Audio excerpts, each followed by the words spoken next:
Meu nome é Igor Ferreira da Paixão, sou estudante de graduação em Química e hoje eu vou apresentar o meu trabalho intitulado Remoção de cromo 6 por esferas de quitosano modificados com nitroprusiato, estudo cinético e termodinâmico.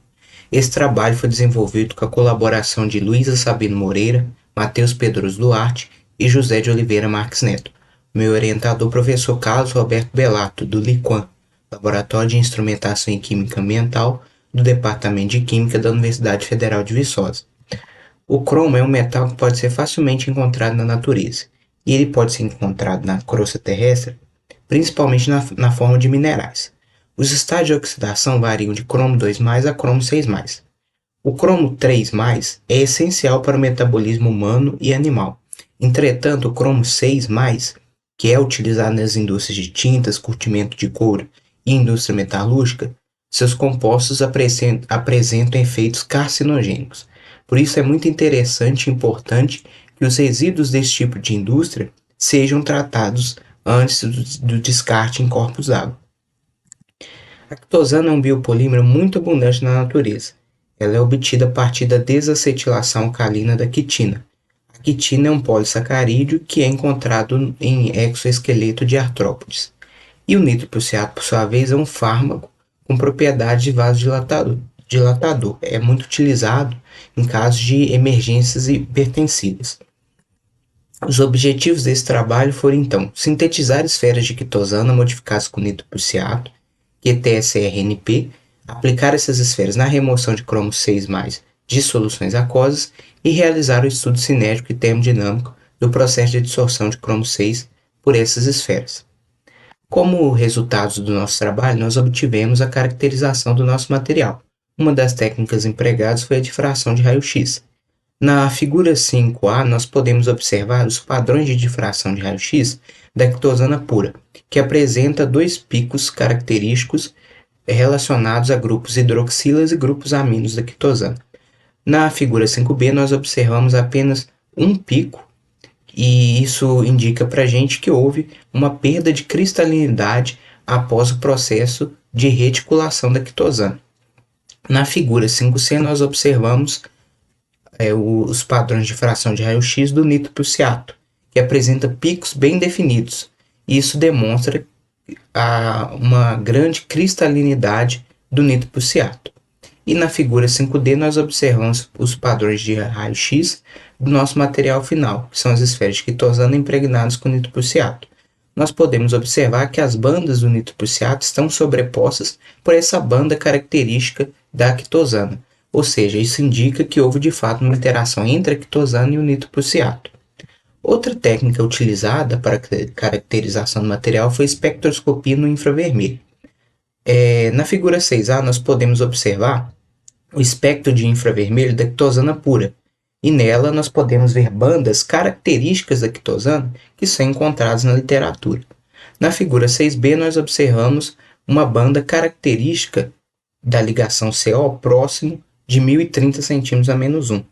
Essa banda é referente ao estiramento da ligação CO formada pela reação entre a epicloridrina e a hidroxila da quitosana. Na figura 6C, nós observamos os espectros de infravermelho do nitroprusiato. E nele nós podemos destacar aí em 2144 e em 1940 centímetros a -1 estiramentos das ligações CN e NO. E na figura 6D, que é a do nosso material final, nós podemos observar que houve, além de uma diminuição dessas bandas, houve um deslocamento delas para em torno de 2127 e 1917 centímetros a -1. Isso então indica para nós também que houve de fato uma interação entre o nitroprusiato e a quitosana e que ele de fato foi impregnado nesse material. Um outro estudo que foi realizado foi o efeito do pH na dissorção de cromo 6. Para esse estudo, soluções de cromo 6 a 100 mg por litro com dose de 2 g por litro das esferas de quitosana e um tempo de 180 minutos foram colocadas sob agitação em diferentes faixas de pH. E o pH que apresentou maior porcentagem de remoção de cromo 6 foi o pH 4, com 96% de remoção. Isso pode ser explicado porque nesse pH O cromo 6 apresenta-se principalmente na forma do ânion cromato, e o material apresenta carga positiva, ou seja, há uma interação eletrostática entre o material e o cromo, por isso ocorre essa dissorção. O estudo de tempo de equilíbrio na remoção de cromo 6 foi feito com 3 concentrações diferentes de soluções de cromo 6 a 50, 100 e 150 mg por litro, mantendo-se a dose de 2 gramas por litro e o pH ideal, pH 4. O tempo de equilíbrio foi determinado então como de 180 minutos. O estudo de cinética de adsorção foi feito pelos modelos de pseudo-primeira ordem, pseudo-segunda ordem e difusão intrapartícula. O modelo que melhor se ajustou aos dados experimentais foi o modelo de pseudo-segunda ordem, com R quadrado maior do que 0,99. E as constantes para esse modelo de pseudo-segunda ordem são aqui apresentadas. O modelo de difusão intrapartícula também apresentou boa correlação dos dados. E neste gráfico nós podemos observar essa primeira região representa a difusão dos íons para a superfície do adsorvente. E na segunda região representa a difusão dos íons pelos poros do adsorvente. A isotermo de adsorção foi feita em 4 temperaturas diferentes, 25, 30, 35 e 40 graus Celsius. Seguindo o modelo de Langmuir, ela apresentou também boa correlação dos dados com R quadrado maior do que 0,99 a 25 graus Celsius e com capacidade máxima de adsorção de 64,88 mg por grama. Com isso, foi possível efetuar o cálculo dos parâmetros termodinâmicos de adsorção. Nas 4 temperaturas, a variação da energia livre de Gibbs padrão foi de menos 22,23, menos 23,14, menos 24,05 e menos 24,96 kJ por mol, respectivamente. Esse valor negativo com aumento da temperatura indica para nós um processo espontâneo.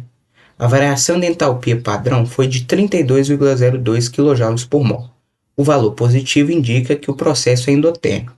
E a variação da entropia padrão foi de 182,04 joules por mol Kelvin, indicando esse valor positivo indica para nós que houve um aumento da aleatoriedade na superfície do adsorvente após o processo de adsorção. Conclusões. O modelo cinético de pseudo-segunda ordem permitiu evidenciar que a velocidade de adsorção é controlada por uma adsorção química, ou seja, uma quimisorção. Dessa forma, as esferas de quitosano reticuladas modificadas com nitro-prussiato apresentaram boa capacidade de adsorção para cromo 6.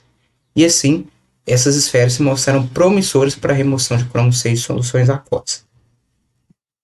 O meu agradecimento à Universidade Federal de Viçosa, ao Laboratório de Instrumentação em Química Ambiental, ao CIA pela oportunidade de apresentação do trabalho e às agências fomentadoras de pesquisa, FAPEMIG, CAPES e CNPq. Meu muito obrigado.